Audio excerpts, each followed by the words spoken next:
Qa e në të? To i kam pas unë atje. Një sekundë. Qa e në? Letët i kam bo atë shpallë dhe jetë. Po janë fletë votimi. Zotë. Po mirë para. Qa i kam përdu? Kuj ke gjetët?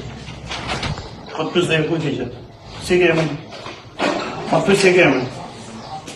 Si ke emën? Dervish kush? Dervish Beqiri. Konferencën e kësaj të enjte e kreu i Partisë Demokratike Sali Berisha e nisi me denoncimin e skandalit të trenit bullgar në qarkun e Elbasanit, që sipas tij është hasur përgjatë procesit zgjedhor të 11 majit.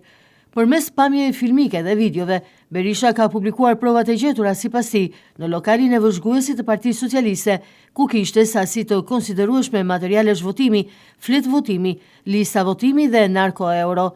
Sipas Berishës, ambienti brenda lokalit ka qenë mbushur me euro dhe karta identiteti në ato që e cilësoi si tavolinën e krimit elektoral. Treni bullgar që u aplikua gjërësisht në Shqipëri mbeti në stacionin e Pekishtit.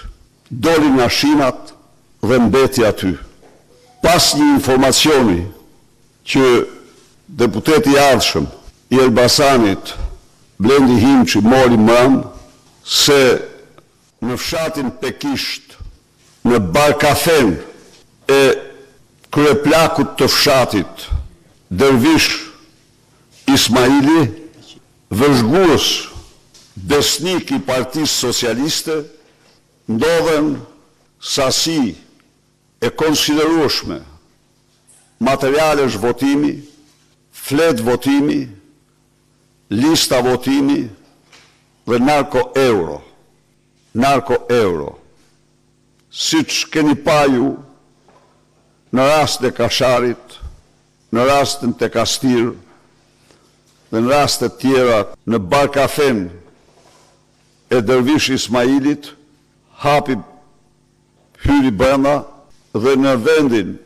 ku u ishte informuar, u gjet i gjithë materiali zgjedhor që do paraqesim tani para jush. Berisha akuzoi drejt për drejt qeverinë dhe kryeministrin Edi Rama për deformimin e vullnetit të qytetarëve shqiptar, duke përdorur mjete dhe metoda që sipas tij shkelin kushtetutën dhe çdo standard demokratik.